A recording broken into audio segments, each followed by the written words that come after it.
Hello and welcome to Inside EcoDevo, an economic development podcast helping Missourians prosper. On this episode, we're talking about the Office of Missouri Military Advocate. And sitting down with us is Harry Roberts, who is the Missouri Military Advocate. Harry, welcome to the show. Thank you, Eric. I'm delighted to be here. Oh, we're happy to have you. We're going to get into a lot of stuff about Missouri Military Advocate, also known as MMA, around the office. But before we do that, if you could just give us a little bit of background on yourself. How did you come to be the Missouri Military Advocate? My public service actually began in 2015. I was elected to presiding commissioner in 2014. And one of the activities that I worked on there was actually advocating for the 139th Airlift Wing, which is a C-130 unit up there in St. Joseph, Missouri. So I had a little background in this. Following my term as presiding commissioner, Secretary of State asked me to come down and be his deputy chief of staff. So I served in that role for almost 3 years. It was the fall of 2021 when the governor's office reached out and asked me if I would be interested in filling this role that was being vacated because of the retirement of the first military advocate of Missouri. And after some great thought and debate, I felt like this might be a great opportunity to continue that work that I started several years ago. This is an appointed role by the governor's office, confirmed by the Missouri Senate, and it's a 6-year appointment. With that work you were doing with the C-130 Air Wing and now with Missouri Military Advocate, had you always had history with the military, wanting to kind of work in that realm?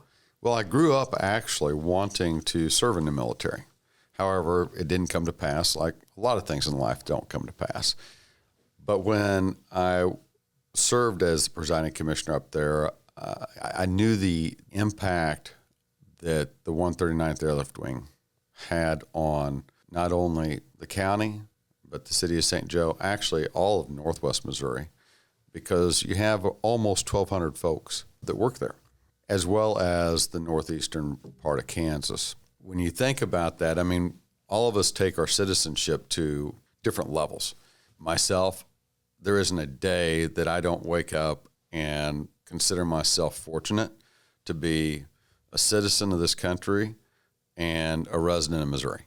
When this opportunity was presented to me, it really wasn't as tough a decision. I think the decision was probably a little bit greater because I had worked for Secretary Ashcroft for almost 3 years and really enjoyed doing that work. I felt blessed to be able to do that. But this is something that I've always been passionate about, the military. My father served in World War II.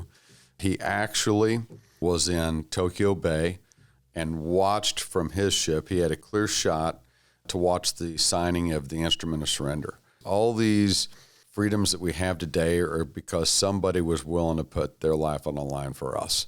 Though I haven't served, I take it very seriously, and this gives me an opportunity to serve in a manner to help serve them. So let's get into it. The Office of Missouri Military Advocate, what is that? What kind of work happens inside the office?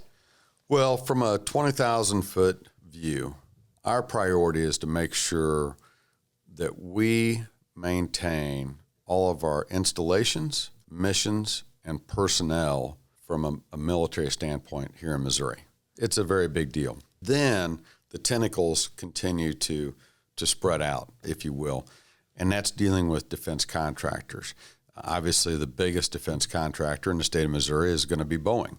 A lot of people are aware of Boeing. Some people may or may not know that Boeing makes a great deal of military aircraft. I think a lot of them think about Boeing when they're going to getting on the airplane. It's a Boeing 737, that they're flying on Southwest or United or whatever the case may be. But Boeing has been a huge defense contractor. We're very fortunate to have them here in Missouri. That's the high-level view. We don't really get involved with the veterans issues, right? Missouri has a Veterans Commission.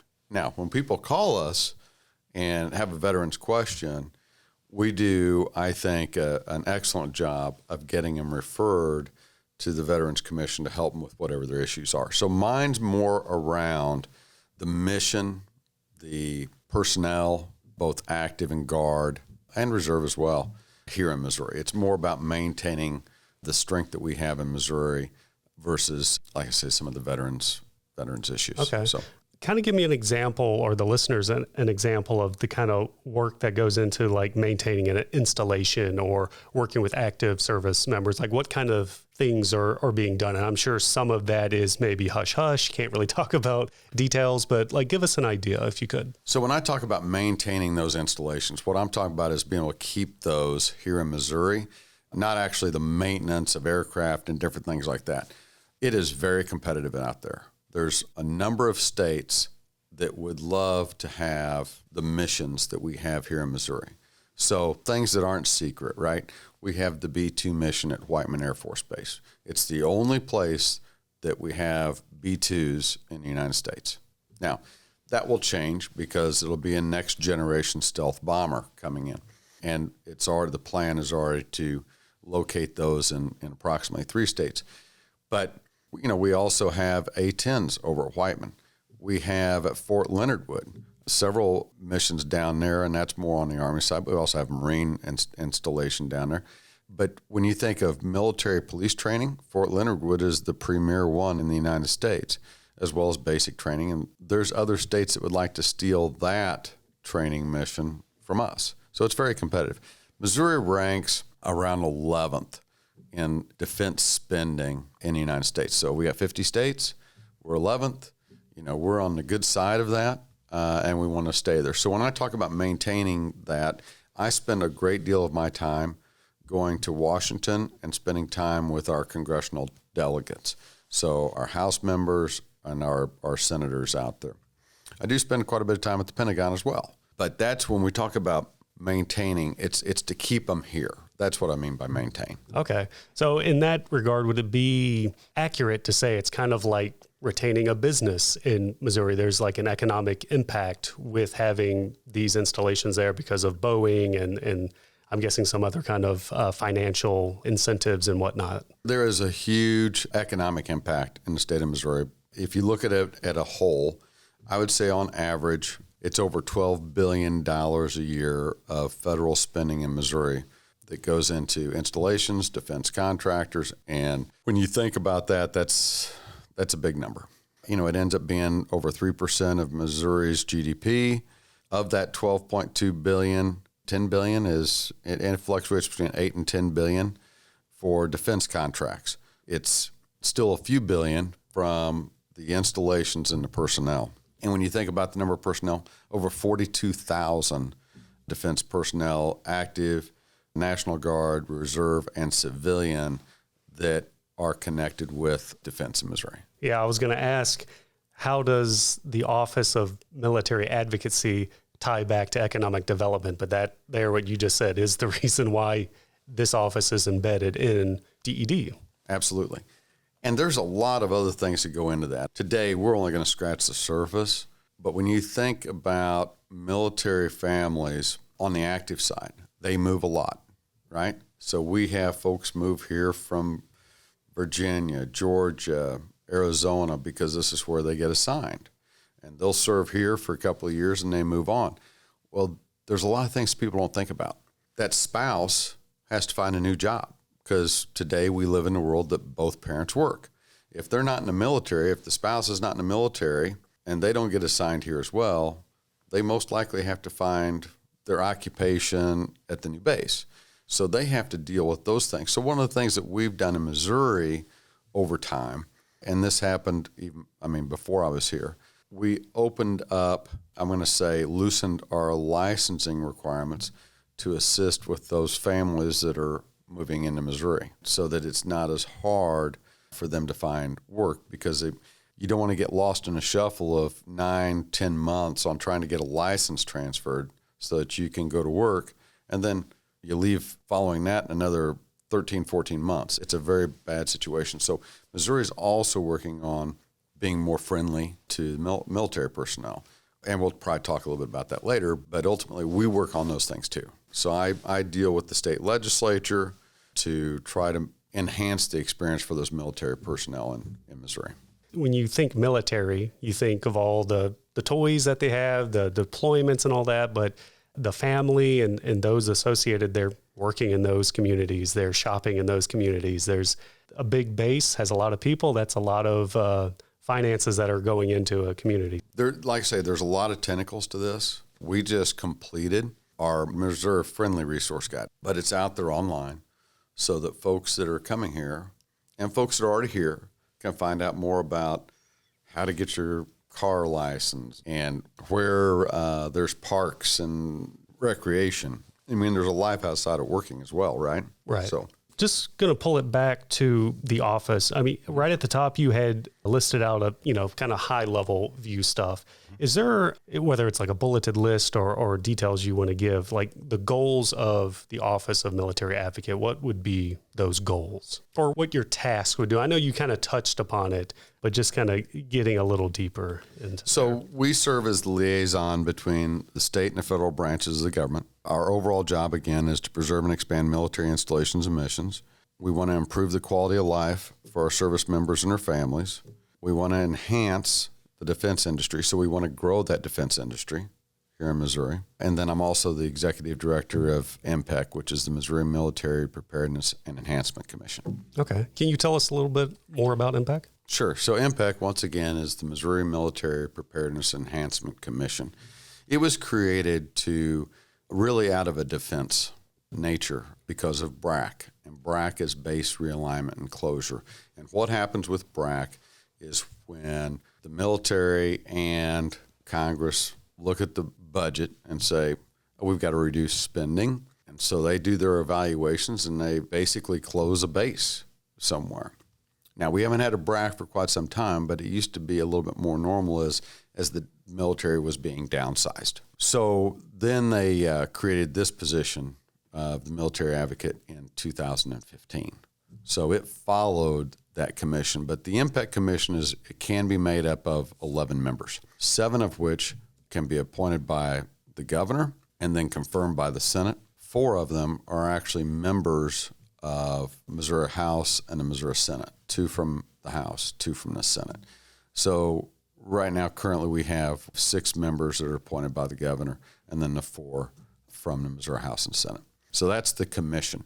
We meet on a quarterly basis. That way we have a methodology of staying on top of the initiatives, any concerns, and staying on top of a strategic plan that we review every quarter to see where we're scoring on what we're trying to accomplish. Between the work that you're doing for the Office of Military Advocate and the work that happens kind of conjointly, it seems, with MPEC, what is currently happening right now in the office that you guys are working on that you can share? There's always a lot going on, but we have a number of priorities that we always work on for the budget, which is the National Defense Authorization Act, right? And appropriations for spending in Missouri. Right now, it's a little bit on hold because the budget process is going very slow right now out there in D.C. We're always advocating for not only our current, but also future missions, obviously at Whiteman Air Force Base and also and Fort Leonard Wood. Those are the 2 largest installations in the state of Missouri. We have another installation once again up there in St. Joseph, which is the 139th Airlift Wing. But those are the 2 largest. We have very significant interest over in St. Louis, which is the National Geospatial Intelligence Agency. Missouri is home of the second location. The first location is out in Virginia. They do a lot of classified stuff. So I'm not going to say much about them, but that's not really a military installation per se, but it definitely has a great deal to do with the national defense. And we're delighted it's in Missouri. And it's a constant advocacy, both at the state level and the federal level, for our, once again, installations, missions, and personnel in Missouri. Forgive me for seeming to ask the same question over and over again, because I feel like this is like a world I know so little about, and maybe a lot of listeners do as well. When you say like you're doing advocacy in those 3 areas, what does that advocacy look like? Or is it kind of like lobbying? Is it like showcasing what we do in some way? It's all educational. Mm-hmm. It's all educational. Advocacy is all educational. Now, we do work with consultants that I talk with weekly. Actually, I have a weekly meeting with our consultants. We have one consultant that's geared more towards Pentagon and another consultant group that's really geared towards the Hill. If there's any lobbying, they do the lobbying. Mine is wrapped around educating our congressional delegate staff, our congressional delegates, building relationships with the folks at the Pentagon and on the Hill. The big key when you're doing advocacy work is making sure that when you share information with them, that they know they can trust that information, right? So we have to stay on top of it. We have to go back and we have to make sure when we're talking to our leaders, whether it be at Fort Leonard Wood or it happens to be at Whiteman, or it happens to be with the community group, such as the SOP, Sustainable Ozarks Partnerships, or the WALK, which is the Whiteman Area Leadership Council. We're in constant contact. There's lots of phone calls, lots of WebExes, things like that. And then we also do a tremendous amount of work with the Missouri Guard. So, Missouri Guard, we have both Army and Air. There's a lot of missions there. We want to make sure that we continue those. You think about Whiteman, we've got Air Guard there. We have Air Guard up in St. Joe. We have Army Guard at Whiteman. They fly the Blackhawks. We've got Army Guard down in Springfield, Missouri, which is the AVCRAD, which, to make that more simple, it is the repair and maintenance depot for all Guard helicopters in 13 states. All right, so we're servicing 13 states worth of helicopters from the Guard side. There's only 4 of those in the United States. For our region, it's in Missouri. There's tremendous going on. We constantly have to be educating folks in D.C. as well as our folks here in GIFSA. Yeah, it's something I want to go back to as well. Is when you were talking about when they, the competition for these military installations, like you just said, there's only 4 of these repair kind of depots for the air wings, and we have one of them here in Missouri. So we service, I think you said 13 states. So that's got to be a huge economic pull for that. When they close and we'll just, since Whiteman has been mentioned quite a few times already in the conversation, we'll just take Whiteman as the example.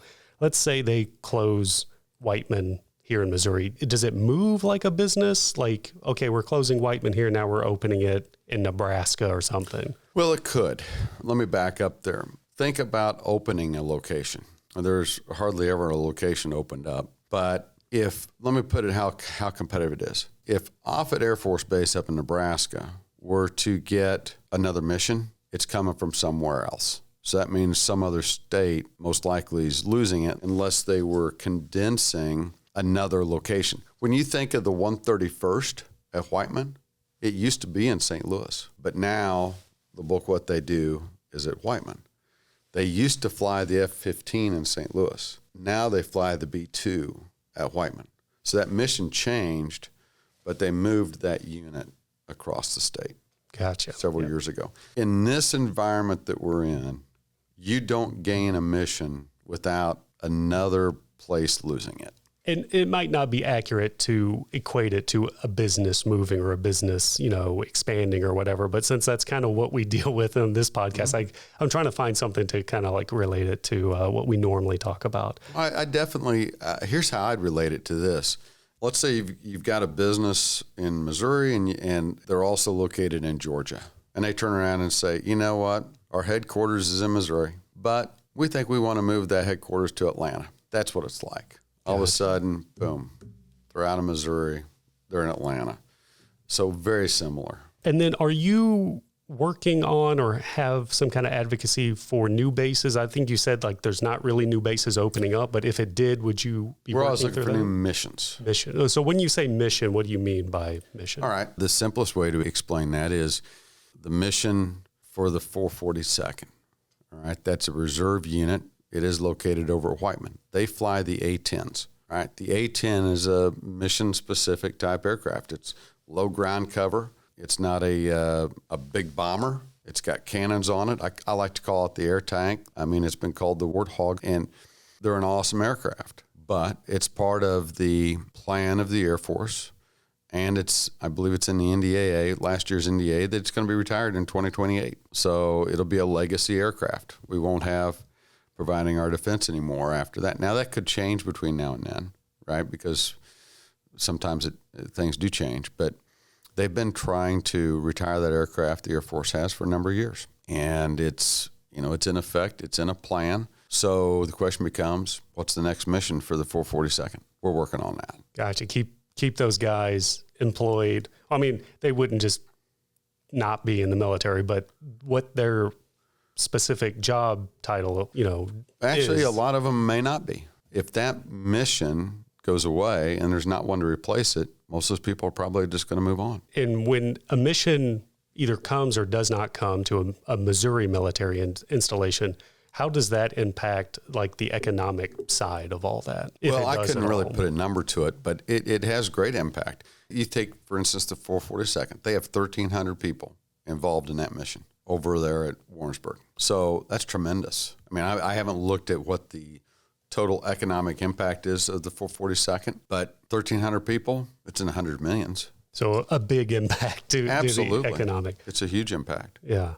Okay, so switching gears just a little bit. We had talked a little bit about the military-friendly guide. I know that had been in the works for a while. You guys had just gotten it out. You know, has a lot of information for military on a number of topics. Was there anything else that you wanted to cover with that? I wanted to make sure, because it's a new thing. I want to make sure people are aware. I mean, it is new. It's a great tool, especially if you're new to Missouri and you're in the military. It's a how-to guide on where to go for services, you know, like I'm saying, licensing, recreation. There's just a tremendous amount of information in there. It's our first publication of it. So recently put it out for review to take input, saying, okay, we'll update this. We did a very large government distribution, and we received feedback. So now we're digesting all those recommendations, and we'll update it. We're going to try to make sure that we update this hopefully every 2 years. You know, a lot of this will not change. I mean, you know, a number to the licensing department in the state of Missouri is not going to change. The website's typically not going to change. I mean, it would be nice to update it annually, but there's a lot of work that goes into this. You figure they were working on this guide for, I think, about 3 years before I came into this role. I came into this role in January of 22, and we released the guide, I think it was September of last year. So it had been in works for quite some time, and then we got it out the door last fall. Somebody's wanting to find the guide. How do they find it? They can actually go out to our website and locate it on there. And recently, the month of Military Child happened. Tell me a little bit about that. What happens during this month for that? So the month of the Military Child, that's a very good recognition, for lack of a better term, topic. When we think about our military who are moving every couple of years, as a youngster with my dad working for the railroad and getting transferred, I understand the moving piece of it. And that can be very difficult. You're always making new friends. You're going to a new area. You know, that's one more thing that children have to deal with when their parents serve in the military. And then they also have to, unfortunately, see them deployed for, you know, months at a time. So they came up with recognizing the month of Military Child. When I met Colonel Deal, who is the wing commander over at the 509th, shortly after I came in this role, at one of my first MPEC meetings, he shared with me, he goes, hey, April's a big deal. It is the month of the Military Child. And I recognized right then and there that was something that was very important to him. And so we've embraced that quite a bit. Now, in trying to show that support and garner some enthusiasm for that, and always trying to make Missouri the most military-friendly state in the nation, we wanted to recognize that. And so working with Superintendent Jared Wheeler, we were discussing the month of Military Child, and I suggested having First Lady Teresa Parson come over for an event at Knob Noster School District, which is the top school district for the Air Force in the United States, by the way. And he was excited about it, and he called me back the next day, and he said, hey, I've got an idea. I've got some contacts, and I'd like to try to get Mrs. Brown out here and maybe do a joint event with the First Lady. Now, Mrs. Brown is the wife of Chief of Staff of the Air Force, General Brown. So that'd be a big deal. And I said, hey, I think that's great. Checked with the First Lady staff. They were like super delighted with the idea. And so Dr. Wheeler went to work on that. And it wasn't long until we were able to we started this in like January, but we were able to coordinate it. And so Mrs. Brown and First Lady Teresa Parson did a joint event at Knob Noster School District, which is partially on the base over there. And it was a wonderful event. It was great to have just that working together of both the Air Force and the state of Missouri. It was a great event and a lot of good feedback from that. So that's one of the things that we've done. We had it on our social media, and I think it caught quite a few views. And First Lady Teresa Parson just thought it was absolutely wonderful. She really enjoyed doing it. And she really also is very supportive of the spouses in the military. She understands with the governor how much time it takes for him to serve the state of Missouri. It's a huge requirement, both time and actually just the amount of work that goes into it. And so she's done a couple of things to support spouses of the military here in Missouri. I don't think that there's another state that really embraces the military from both the governor and the First Lady like they do. I mean, they really do, I think, put Missouri ahead of other states by far. What is on the horizon for MMA? I know you said that the work just kind of continues, but is there anything specific coming up that you guys are going to be working on or getting prepared for? Once again, we've got to get that military guide updated, but we also have our MPEC Commission meeting coming up. We're actually going to have that one at Fort Leonard Wood on the 20th of June. So there's a lot that goes into that, a lot of planning, a lot of detail. We were on the phone yesterday with protocol from Fort Leonard Wood, just trying to line out the schedule and make sure things go off without any hitch. We have our partners there. I call them partners, but our stakeholders, folks that are interested around the state. Boeing is almost always there. Honeywell's there. That's Kansas City. That's a big defense contractor, right? And we have, I would say, a very passionate group of folks that all contribute to national defense who show up at this meeting. We'll have the commission, and we'll probably have an additional 15 or 20 stakeholders there. Normally, the commission meeting has about 30 to 35 folks there. We'll have representation from the Whiteman Area Leadership Council, representation probably from Community Alliance, as well as the SOP. There's a lot goes on. I have one question here that always wraps up all these episodes, but before I do that, I just want to open the floor to you. Is there anything about MMA that we didn't cover? I know you said at the top we were just going to scratch the surface today, which I'm sure we only barely did. But is there anything that we didn't cover that you think people would want to know? I can tell you, even though our team is small, I've got in my office Keegan Evans, a bright young man who is very passionate about this work. I also have Chuck Gatchenberger, who joined our office, who works on connecting folks that are leaving the military and maybe looking for that next career through different programs and with employers around the state. But, Keegan and I, we spend a lot of time on this. We travel to installations. Like I say, I go to D.C. a great deal. There's a lot that goes on. And, if you've got any questions about it, we want you to reach out to us. We try to return all calls as soon as we possibly can. You can email us. But probably the thing to say about the military advocate is not every state has one. It's good that we do. It helps us be competitive. It helps protect our interests here in the state. For, once again, I keep coming back to it, installations, missions, and personnel. And I would say that the next one that will follow me, because it's a 6-year appointment, they're going to be most likely facing the same challenges we're facing today. They may look a little different. There may be a different aircraft involved. But it will continue, because if you go back and look at history on where the states have grown in the military sector, you could go back and look I would say it was in probably the 40s, 50s, and 60s, Texas just mushroomed in the defense industry. I mean, just totally mushroomed. And they're huge, but they still want to get bigger. And it's very competitive. So the MMA will continue to be needed for years on down the line. Sometimes it may not seem really exciting, the work we do, but I can guarantee you for us it is. And we feel it's very beneficial to the state of Missouri and to the defense of this nation. Before I get to our last question, just one thought that I had. When I was a kid, there were two aircraft that I thought were the coolest, the SR-71 and then the A-10. So to hear that the A-10 Warthog is going to be, shelved or mothballed or whatever the term is, and I think you said 2028 somewhere. 2028. That's sad, because that's such a cool aircraft, and I always liked seeing it. Like when you go to an air show and the paint job that they put on it and stuff. So I don't know. I just wanted to say that. So yeah, it's they've been trying to retire that aircraft for quite some time, but it's still a great aircraft. It really is. Really cool aircraft. Sad to hear that it's going to be decommissioned. Anyway, so last question here. As we wrap up, as you know, the department's motto is helping Missourians prosper.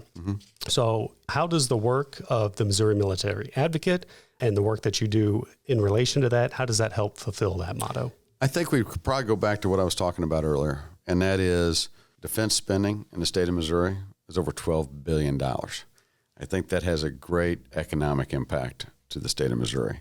And ultimately, when you think about what we are doing, like I talked about defense contractors and things like that, and then also employers helping ease that licensing burden.